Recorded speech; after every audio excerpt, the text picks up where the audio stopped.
ગુજરાતમાં તમામ સ્પર્ધાત્મક પરીક્ષાઓની અંદર જે પરીક્ષા પદ્ધતિઓ, રિક્રુટમેન્ટ રૂલ્સ અને બધું બદલાઈ રહ્યું છે, મને લાગે છે હજી વિદ્યાર્થીઓ એને સમજી નથી રહ્યા. તમે જુઓ, હમણાં જ આપણે ઓપરેશન સિંદૂર કર્યું તો એની અંદર 3000 અગ્નિવીર જે છે એમને લાઈવ હથિયાર ચલાવતા શીખવાડ્યું પાકિસ્તાન સામે.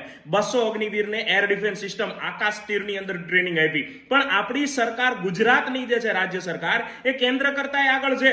મંગળ ઉપરથી જે કંઈક હુમલો થવાનો છે એલિયનનો, અથવા બહારથી કોઈ ગ્રહ ઉપરથી થવાનો છે, એના માટેના આપણા જે પોલીસની અંદર યોદ્ધાઓ તૈયાર કરવા માંગે છે. એટલે તો એમને રનિંગ, ફિઝિકલની અંદર સાથે પ્રિલિમ્સ, મેન્સ આ બધું જ તૈયાર કરાવે છે. આ અગ્નિવીરને તો હાલ હથિયાર આપ્યા છે, પણ આપણા પોલીસ વાળાને સીધા જે ભવિષ્યના છે એમને રફાલમાં બેસાડવા માંગે છે. જીપીએસસીમાં એવું છે, જુઓ, જીપીએસસીમાં તમે બધા એમ કહો છો કે યુપીએસસી નો સિલેબસ નાખી દીધો, પણ હવે યુપીએસસી વાળાને ટક્કર મારીને એમના સ્થાને ડાયરેક્ટ જીપીએસસી વાળાને બેસાડશે. અને જીપીએસસી નું સ્થાન ખાલી થશે એટલે અહીંયા કોણ જશે? તો અત્યારે રેવન્યુ તલાટીનો જે સિલેબસ ચેન્જ કરવામાં આવ્યો છે એટલે તો કરવામાં આવ્યો છે.